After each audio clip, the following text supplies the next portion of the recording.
Okay, great. Question 265. Um, so this question is very much it's very much a classic traditional absorption costing versus activity-based costing. So what you want to watch out for again is, and we practiced this hopefully a lot in the earlier questions, is being able to pick up on this idea of totals in terms of especially with the activity-based costing and finding the overhead absorption rate. So kind of work your way and find out what's going on. So again, I'm sure you've read the question. This is critical, and I actually think you guys did this might have done this in class with me. Okay, so what are we doing here? The first question says calculate that. So you've read the question. I'm just going to go straight into the question. Calculate the full cost of making these under traditional absorption costing using direct labor hours. So using direct labor. So the focus here is using direct labor hours as the driver. So we're going to assume we're being told to use direct labor hours. You're just given sort of the actual time and, if you like, kilograms. So you still have to kind of go out there and work out what the actual cost is. So I've done this on a spreadsheet, because there's, well, I guess I have the luxury. And in an exam, you have spreadsheets as well. So hopefully you can employ those. So how I've laid out mine is I've sort of said, okay, let's start here. Here's my general information. Here are the units that I need to sell, ABC. Here are my selling prices, each. I have that.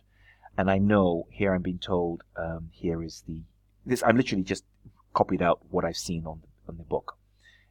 And this is the information I'm given. Labor hours, machine hours. And the first thing I have actually done, to be fair, because I know the first question is telling me to spread this based on labor hours in terms of these overheads, is I have actually calculated if it's if I need a tenth of a labor hour for A, if I'm making 15,000 units, right, I would need, right, 10 times 15,000, giving me 1,500. So I have that. I've calculated all the total times I need for each total labor time for each product, and therefore give me a total of 6,900. Which means I can then take my overhead, and here are all the overheads, right? And here are the overheads, all of them. Here they are. I mean, traditional based costing just literally says take the whole thing, split by the total amount of time, which is what I've done, which is G25, as you can see here, divided by E8, and E8 is, this is E8. Split that, and then you have 28.3. So that's my overhead per hour. So now I can comfortably split. I can comfortably find the time, if you like, per hour if I was just using traditional based costing, which is what we go ahead and do over here, I believe. Yes, I think so. We start here. So yes, what are we saying here? So the question says, what is the full cost for each of these? And so I'm only focusing on just traditional based costing here. So I'm just going to insert column and call this traditional based costing. So my focus here is these are selling prices. I'm only interested in cost, or full cost. 2.4. How do I know this is 2.4? Well, it tells me, right, that I need 2 kilograms, and each of these, the raw material price is £1.20 per kilogram. Labor hour is £14.80 per hour. So, and I have how much I need. So I'm literally multiplying this 2 times 1.2. and 0.1 times 14.8, and when it comes to the overhead, I will multiply the 28.3 times the number of labor hours, and that's what I get here. So you should have something similar. I'm literally just multiplying time times the actual cost, same for material, and I do that across the board, right? And that's what you should have per unit. So that's the overhead there. That's the 28.3 times the labor time of 0.1. That's 28.3.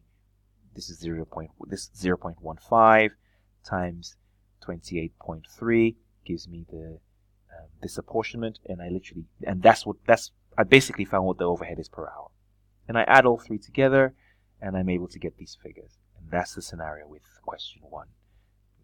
I believe. Let's just go back and see if that is, yeah, I think something, well, that's question one roughly.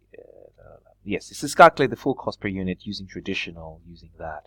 Then it tells you to do it using activity-based costing. So long-winded, but not impossible.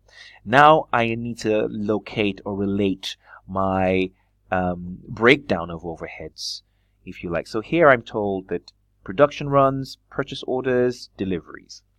So I almost need to map it, right? So I have delivery costs, procurement, which is with purchase orders, setups, which is production runs, and I have machine running costs. So definitely machine running costs, the best driver must be machine hours. So in exactly the same way I did labor, I have to do, so I have the machine hours here per unit. You can see that's the literal copy from there. I'm just finding what the total is. Total machine hours, total machine hours, total machine hours. Add the whole thing together. And I can now, so you can see I have my totals here. So my totals saying, activity-based costing is saying, find all the totals because we need to find the overhead absorption rate. And what is the overhead absorption rate? It's saying, well, production runs, that's production runs, setup. Take your setup and divide by that total. So that is, if you like, that thing over there, 26,550 divided by 36. And that gives us 737.50. Purchase orders, that is telling us take your procurement costs, purchase orders, and divide by the total number of purchase orders, and you have £510.64. Deliveries, take your total delivery cost, divide by the number of deliveries, and then you have £388.07. And the same thing finally, finish off with the machine running costs, take that figure, divide by the total machine hours, and you have £2.07. So now I have the overhead absorption rate. You're halfway there. So now what I literally just need to do is just literally, well, if it's 737 per production run, you have 16 here, you have 12 here, and you have 8. Multiply that.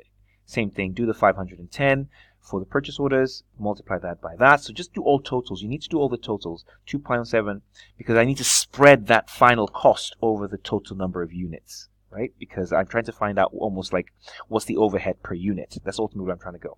So this kind of comes down over here. I make some space here. And that's me now literally multiplying. So if you look here, you will see that this is saying, this you can see here, this is telling you that I am multiplying the,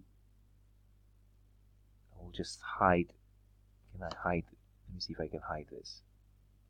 Just for this, let me just hide this. Okay, so I'm telling you that I can, let me just click here, you can see here, I'm telling you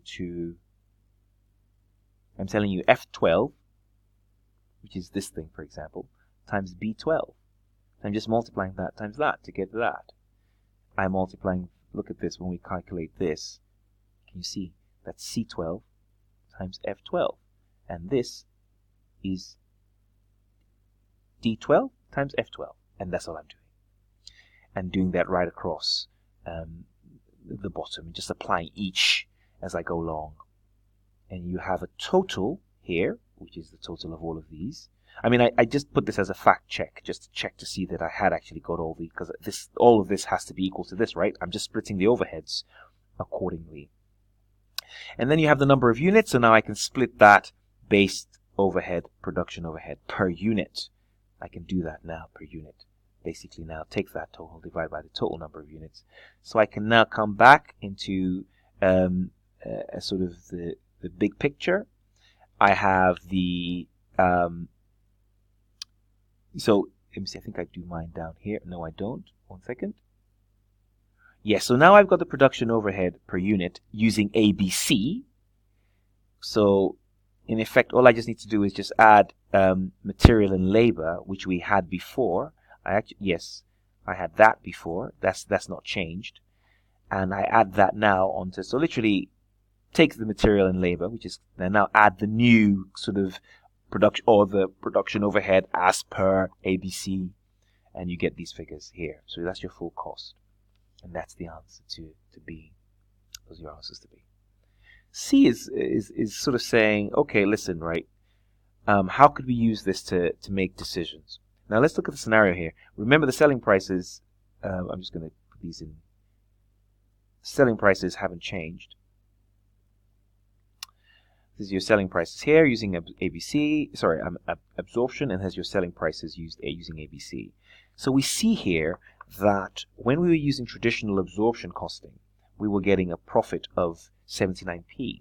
But as soon as we use activity-based costing, which is typically a more refined measure of costing, it's just expensive to implement, we actually find that we're making a loss. So ABC is probably doing a much better job for us, if you like, here. So there are a number of options ultimately.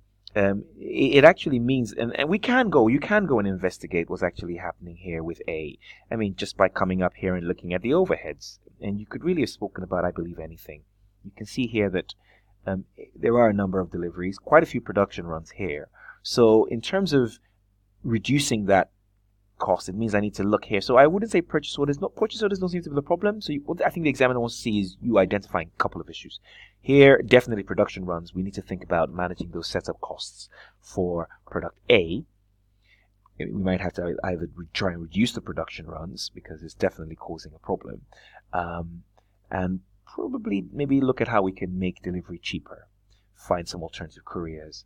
The key point is that there's something wrong happening with the overheads.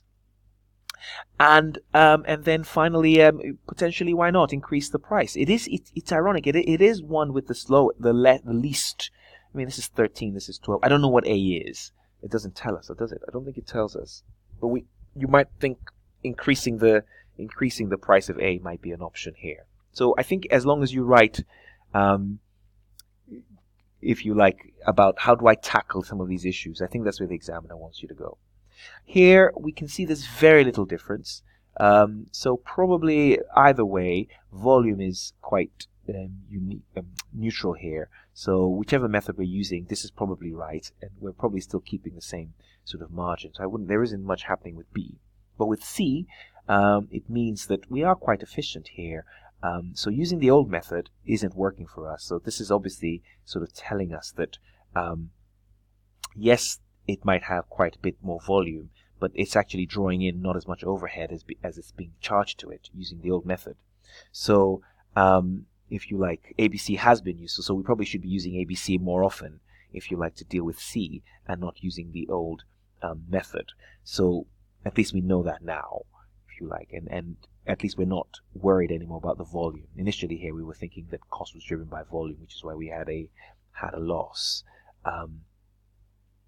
Yes, and I think that's kind of the way you talk about this, right? So you could again throw in some numbers using percentages and saying, oh, this is this percent less than this, and this is this percent less than that. But that's, if you like, I think it's the interpretation more importantly of what's going on. Okay, great stuff. So I hope that's been helpful, and I will see you in the next question.